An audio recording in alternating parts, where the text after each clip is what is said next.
Մաս 3. Ապրել հավատով։ Դրա համար էլ չենք տկարանում, այլ թեպետև մեր այս արտաքին մարդը քայքայվում է, բայց մեր ներքին մարդը նորոգվում է օրըստօրե, որովհետև մեր թեթև նեղության առժամանակյա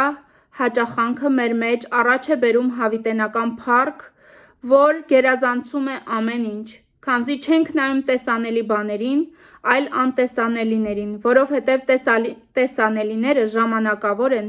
իսկ անտեսանելիները հավիտենական։ 5-րդ գլխի 2 Կորինթացիներին 5-րդ գլխի 3-րդ համարից։ Միայն թե երբ այն հագնենք, մերկ չլինենք, քանի որ մինչ այս հողեղեն տան մեջ ենք, հառաչում ենք ծանր բեռան տակ, որովհետև չենք ուզում մերկանալ այս մարմնից, այլ երկնայինը հագնել սրա վրա, որպեսզի ինչ որ մահկանացու է, կլանվի կյանքից, և Աստված է, որ մեզ պատրաստում է այս փոփոխությանը, նա որ տվեց մեզ հոգու առհավատչյան, հաշտություն Աստծու հետ Քրիստոսով, որովհետև եթե մենք ցնորվել ենք, սա 5-րդ գլխի Կորինթացիներին 5-րդ գլխի 13-րդ խոսքն է, որովհետև եթե մենք ցնորվել ենք էլ, Աստծու համար ենք, և եթե զգաստ ենք, ձեզ համար է այն, որովհետև Քրիստոսի սերն է ստիպում մեզ քննելու այս բաները, որ եթե մեկը բոլորի փոխարեն մեռավ, ապա ուրեմն բոլորը մեռած էին, և նա մեռավ բոլորի համար, որպեսզի նրանք, որ կենդանի էին, միայն իրենց համար կենդանի չլինեն, այլև նրա համար, ով մեռավ և հարություն առավ իրենց համար։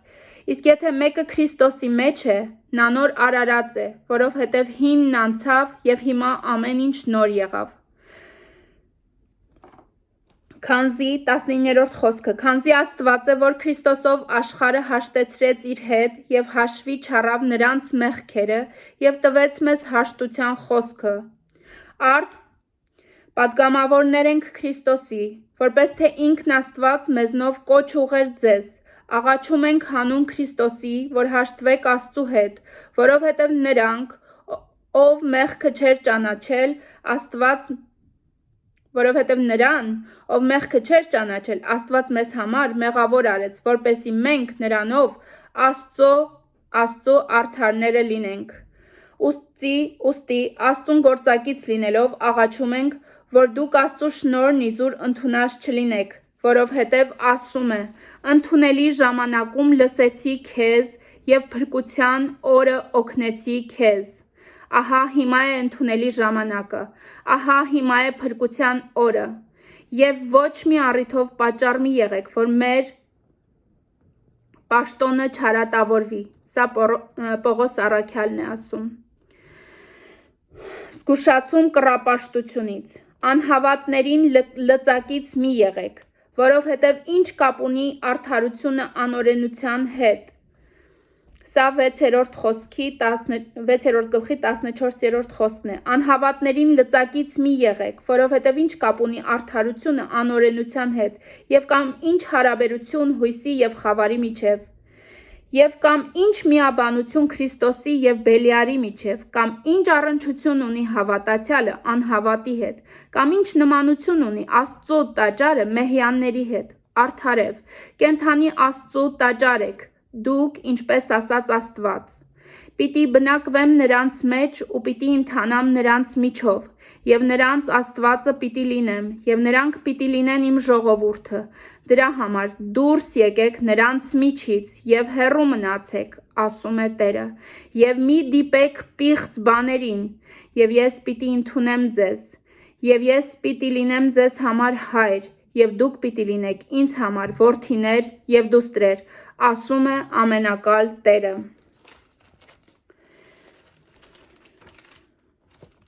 Եփեսացիներին 5-րդ գլխի 14-րդ խոսքում ասվում է. Դրա համար էլ ասում է. «Վեր կաց դու, որ ննջում ես, կանգնիր մեռելների միջից և Քրիստոս պիտի լուսավորի քեզ»։ Սա ասվում է մեզանից յուրաքանչյուրին։ Տեսեք, թե ինչպիսի զգուշությամբ պետք է ընթանաք, ոչ թե ինչպես անմիտներ, այլ ինչպես իմաստուններ։ Ժամանակն օգտագործեք, քանզի օրերը չար են։ Դրա համար անմիտ մի եղեք, այլ իմացեք, թե ինչ է Տիրոջ կամքը։ Եփեսացիներին 5-րդ գլխի վերնագիրն է ապրել որպես լուսո որդիներ։ Նմանվեցեք Աստծուն որպես սիրելի զավակներ եւ ընթացեք սիրով, ինչպես որ Քրիստոս սիրեց մեզ եւ իր անձը մատնեց մեզ համար որպես անուշահոտ պատարագ եւ զոհ Աստծուն։ Հեռու ձեզնից պոռնկություն եւ ամեն տեսակ պղծություն կամ ագահություն, դրանց անունն իսկ թող չհիշվի ձեր մեջ, ինչպես որ վայել է սրբերին, եւ հեռու ձեզնից զազրախոսություն կամ հիմար խոսք, կամ խեղկատակություն, որ վայել չեն, այլ մանավանդ գոհություն թող մատուցվի Աստծուն։ Այս բանն իմացեք, թե ամեն պոռնիկ կամ պիղծ կամ ագահ մարդ, որ կռապաշտ է, Աստծու եւ Քրիստոսի թագավորության մեջ ժառանգություն չունի։ Սնոտի խոսքերով թող ոչ ոք ձեզ չխաբի, որովհետև դրա համար է, որ գալիս է Աստծու բարկությունը անհնազանդ մարդկանց վրա։ Ուրեմն, նրանց մասնակից մի եղեք, որովհետև թեպետև մի ժամանակ խավար էիք, հիմա լույս եք, իտեր, ընթացեք ինչպես լուսո որդիներ, քանզի լուսո պտուղներն են բարությունը, արդարությունը եւ ճշմարտությունը։ Ստուգեցեք, թե որն է հաճելի Տիրոջը, եւ խավարի անպտուղ գործերին մասնակից մի եղեք, այլ մանավանդ մերկացրեք դրանք, որովհետև ինչ որ նրանք գործում են ծածուկ, այդ մասին խոսելն իսկ ամոթ է, այլ ամեն ինչ բացահայտելով լույսով հայտնի է լինում, քանզի ամեն ինչ որ հայտնի է լույս է, դրա համար էլ ասում է։ Նորից եմ կրկնում այս խոսքերը։ 14-րդ խոսքը։ Վեր կաց դու, որ ննջում ես, կանգնիր մեռելների միջից, եւ Քրիստոս պիտի լուսավորի քեզ։ Տիրոջ կամքն է, որ չհարբենք գինով։ Եվ 18-րդ խոսքը, եւ մի հարբեք գինով, դրա մեջ զեխություն կա, այլ մանավանդ լցվեցեք հոգով, որպեսի խոսեք միմյանց հետ սաղմոսներով,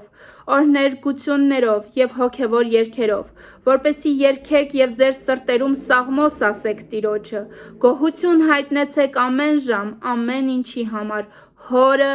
եւ Աստծուն մեր Տեր Հիսուս Քրիստոսի անունով։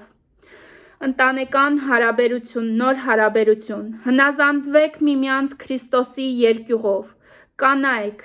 իրենց մարդկանց թող հնազանդ լինեն, ինչպես կհնազանդվեն Տիրոջը, որովհետև մարդն է գլուխը կնոջ, ինչպես որ Քրիստոս գլուխն է եկեղեցու եւ ինքն է փրկիչը այդ մարմնի, եւ ինչպես եկեղեցին է հնազանդվում Քրիստոսին, նույնպես եւ կանայք թող հնազանդվեն իրենց մարդկանց ամեն ինչում։ Մարդիկ, սիրեցեք ձեր կանանց, ինչպես որ Քրիստոս սիրեց եկեղեցին եւ իր անձը մատնեց նրա համար, որ սրբացնի ավազանի մաքրությամբ խոսքով, որպեսզի նա իր առաջ փառավոր կերպով կանգնեցնի եկեղեցին,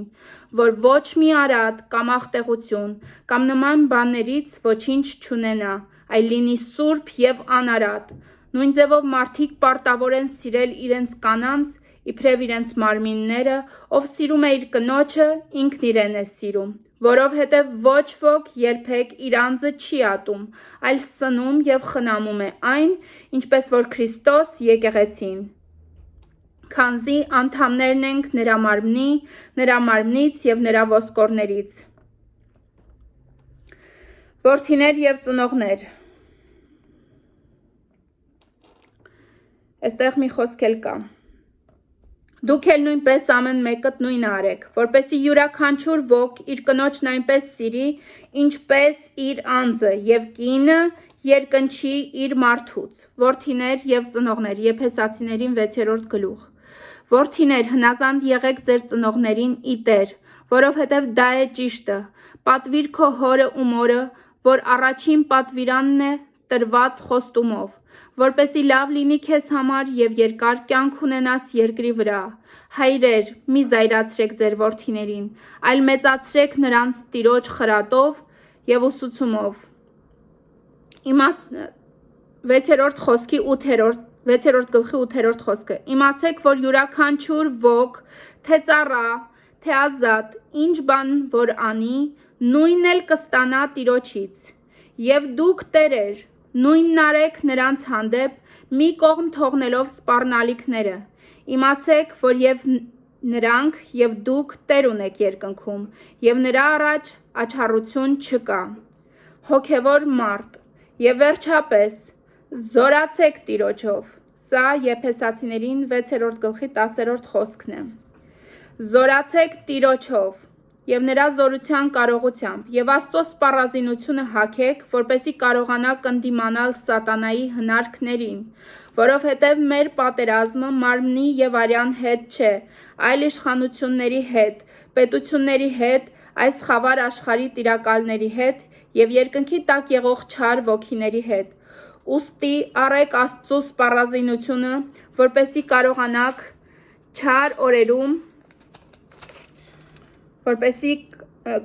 չար օրում դեմ կանգնել չարին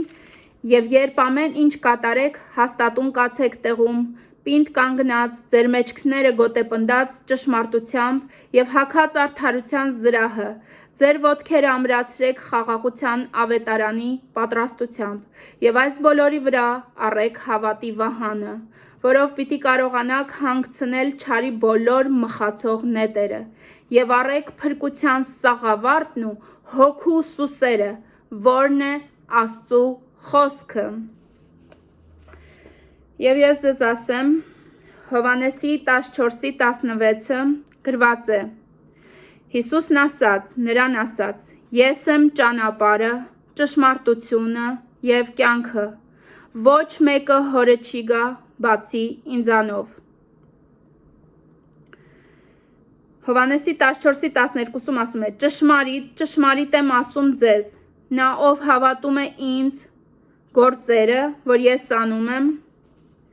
ինքն էլ պիտի անի եւ դրանցից ավելի մեծ գործեր պիտի անի, որովհետեւ ես իմ հոր մոտ եմ գնում։ Եվ ինչ որ 13 խոսք ասում է, եւ ինչ որ դուք խնդրեք իմ անունով, ես պիտի անեմ դա, որ հայրը փառավորվի որդու մեջ։ Եթե 14-րդ խոսքը, եթե դուք իմ անունով մի բան խնդրեք, ես պիտի անեմ դա։ Եթե ինձ սիրում եք, իմ պատվիրանները պահեք։ Մեր Տեր Հիսուս Քրիստոսն ասեց, սուրբ կյանքով ապրենք, որ արժանանանք երկնքի արքայությանը։ Այս ամենի համար, սիրելիներս, մենք պետք է կարողանանք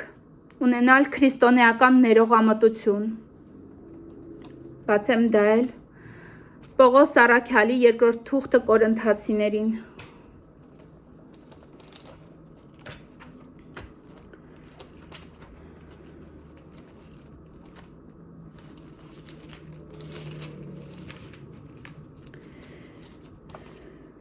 Երկրորդ թուղթը Կորինթացիներին, ներողություն,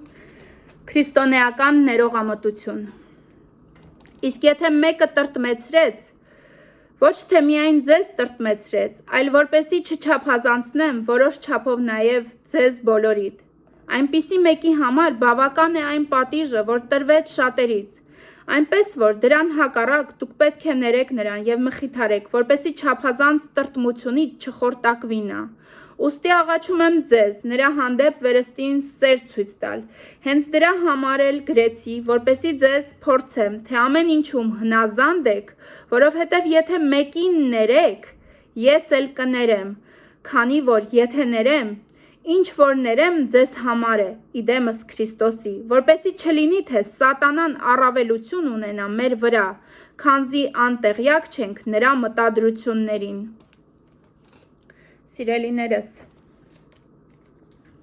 մեր լեզվի վրա է եւ կյանքը եւ մահը, եկեք ընտրենք կյանքը, որ ապրենք, հիշենք, որ իմաստության սկիզբը Տիրոջ երկյուղն է, հիշենք, որ պետք է ապաշխարենք, մեղքերի թողություն անենք, մեր գիտակից եւ անգիտակից մեղքերից պետք է ազատվենք, բոլորս յուրաքանչյուրս մեր անձի փրկության համար ունենք այսօր այդ հնարավորությունը, ծնկի իջնենք Տիրոջ առաջ, մեր անձը դնենք Տիրոջ առաջ, իր բոլոր մեղքերով, Տերը խոստում ունի ներելու, բոլորիս է ներում, անկախ նրանից, անկախ մեր տարիքից, մեր սեռից, մեր դավանությունից, Անկախ նրանից, թե մենք ինչ մեղքեր ենք գործել, Տերը սպասում է մեզանից յուրաքանչյուրին, որովհետև վերջին օրերի մեկնարկը սկսված է, սիրելիներ։ Ես ձեզ կարդացի եւ հիմա էլ եմ կարդում Ամբակումի, երբ որ տեսիլքս պետք է գրեի։ Պարզորոշ գրիր այդ տեսիլքը տախտակի վրա, որպեսզի ով որ կարդա, համարձակ կարդա, որովհետև տեսիլքիդ կատարման համար տակավին ժամանակ կա։ Այն կծագի անպայման եւ ոչ իզուր տեղը, բայց եթե ուշանա, համբերիր, որովհետև ինչ որ պիտի գա, կգա եւ չի ուշանա։ Եվ եթե որևէ մեկը երկմտի, իմ անձը բարեհաճ չի լինի նրա նկատմամբ։ Սիրելիներս, ուզում եմ ձեզ շատ ուրախ, իմ սրտի ուրախությունը, խաղաղությունը ձեզ փոխանցեմ, որ Տիրոջ Սուրբ Հոգով եմ։ Ես, երբ կարդում էի Ամբակումի մարգարեությունը 3-րդ գլխի 16-րդ խոսքից, սա մեր տխրությունների մեջ խաղաղությունն է։ Նայեցի եւ իմ սիրտս զարհուրեց իմ շրթների աղոթքների ձայնից, դող ընկավ ոսկորներիս մեջ եւ փորս անհանգստացավ ներսից։ Կհանգստանամ նեղության օրը, որպեսի ելնեմ գնամ դեպի իմ պանդուխտ ժողովուրդը։ Քանզի եթե անգամ թզենին իր պտուղը չտա, որդատուն կծնունդ չունենա, ձիթենին բերք չտա, դաշտերը կերակուր չտան, հոտերը դադարեն արածելուց եւ մսուրների մեջ եզներ չլինեն, ես պիտի ուրախանամ Տիրոջով, ուրախանամ իմ փրկիչ Աստծով, Տեր Աստվածն է իմ զորությունը, նա կհաստատի իմ ոտքերը մինչև վերջ եւ ինձ բարձունք կհանի հաղթելու իր երգով։ Եվ Փիլիպեցիներին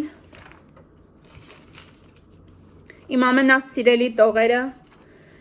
Փիլիպեցիներին 4-րդ գլխի 4-րդ խոսքը, որ ես մինչև վերջ չէի կարդում, պարզապես գիտեի, բայց մինչև վերջ չէի կարդացել։ Երբ կարդացի, Տիրոջ Սուրբ Հոգով հոգիս լցվեց ուրախությամբ, ձեզ եմ փոխանցում իմ սրտի ուրախությունը։ Վերջին հորդորներ, Փիլիպեցիներին 4-րդ գլուխ, վերջին հորդորներ եւ 4-րդ խոսք։ Միշտ ուրախ եղեք Տիրոջով, դարձյալ ասում եմ, ուրախ եղեք, թող ձեր հեզությունը հայտնի լինի բոլոր մարդկանց, Տերը մոտ է։ Հոգ մի արեք այլ, աղոթքներով եւ աղաչանքներով, ձեր խնդրանքները գոհաբանությամբ հայտնի թող լինեն Աստծուն, եւ Աստծու խաղաղությունը, որ վեր է, քան ամենայն միտք, պիտի պահի ձեր սրտերը եւ մտածումները Քրիստոս Հիսուսով։ Եվ վերջապես, եղբայրներ, ինչ որ ճշմարտությամբ է, ինչ որ պարկեշտությամբ, ինչ որ արդարությամբ, ինչ որ սրբությամբ, ինչ որ սիրով, ինչ որ բարի համբավով, ինչ որ առաքինությամբ, ինչ որ գովությամբ, այն խորհեցեք, ինչ որ ուսուցանեցիք, ընդունեցիք, լսեցիք եւ տեսաք իմ մեջ, այն արեք եւ խաղաղության Աստվածը թող լինի ձեզ հետ։ Արդ Աստծուն եւ մեր հորը Փառք Հավիտյանս հավիտենից ամեն։ Բոլոր փառքերը Հորը Որդուն եւ Սուրբ Հոգուն ամեն։ Սիրելիներս, ես խաղաղ եմ, որովհետեւ այն ինչ որ Տերը իմ սրտում դրել էր, ես այդ պատգամը, ուղերձը, իմ ամբողջ սրտի ուրախությունը, սերը փորձեցի հանձնել ձեզ։ Սիրելիներս, Աստված մոտ է։ Ես այդ պատգամը ստացել եմ, որ Տերը մոտ է, Տերը սիրում է մեզ, ուղարկել է փրկության օղակը, փրկություն, մենք ունենք փրկություն, հավատացեք եւ կփրկվեք։ Սիրում եմ ձեզ Քրիստոսի մեծագույն սիրով, ամեն։ Հաջողություն սիրելիներս։